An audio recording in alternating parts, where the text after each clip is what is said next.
എന്തുകൊണ്ട് ദുബായ് എന്നാൽ വന്നു പോയില്ലേ നിന്നല്ലേ പറ്റൂ എന്നല്ല, കാര്യങ്ങളുണ്ട്. ദുബായ് ജോലി കിട്ടുക എന്നത് വലിയ കാര്യമുള്ള കാര്യമൊന്നുമില്ല. എന്നാൽ നമ്മൾ ആഗ്രഹിച്ച ജോലി കിട്ടുക എന്നത് വളരെ വലിയ കാര്യമാണ്. അങ്ങനെ നിങ്ങൾക്ക് കിട്ടിയിട്ടുണ്ടെങ്കിൽ നിങ്ങൾ ഭാഗ്യവാനും ഭാഗ്യവതികളുമാണ്. എത്രയും പെട്ടെന്നൊരു ലോട്ടറി എടുത്തോളൂ. എന്തുകൊണ്ട് ആളുകൾ ഇവിടെ നിൽക്കുന്നു? ഇവിടെ നിന്ന് പോയ ആളുകൾ മടങ്ങി വരുന്നു. ഇവിടെ എന്തൊക്കെയോ ഉണ്ട്. ഇവിടെ ഒരുപാട് ഓപ്പർച്യൂണിറ്റി ഉണ്ട്.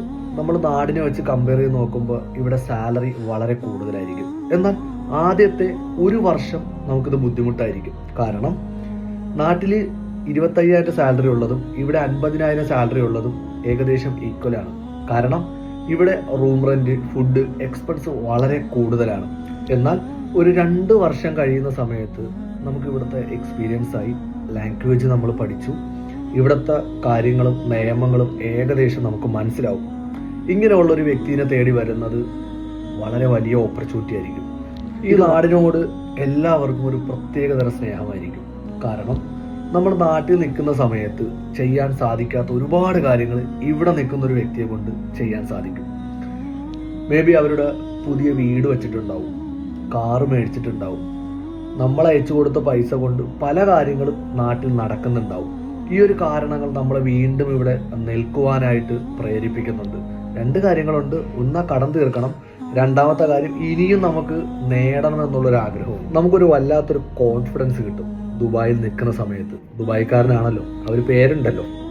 രണ്ടാമത്തെ കാര്യം, നമ്മൾ 2 വർഷം അല്ലെങ്കിൽ 1 വർഷം എടുത്ത എഫേർട്ട് ഇന്ന് കാണുന്ന പൊസിഷനിലേക്ക് എത്തിക്കാനായിരുന്നു എന്നുള്ളൊരു തിരിച്ചറിവ് നമുക്കുണ്ടാവും.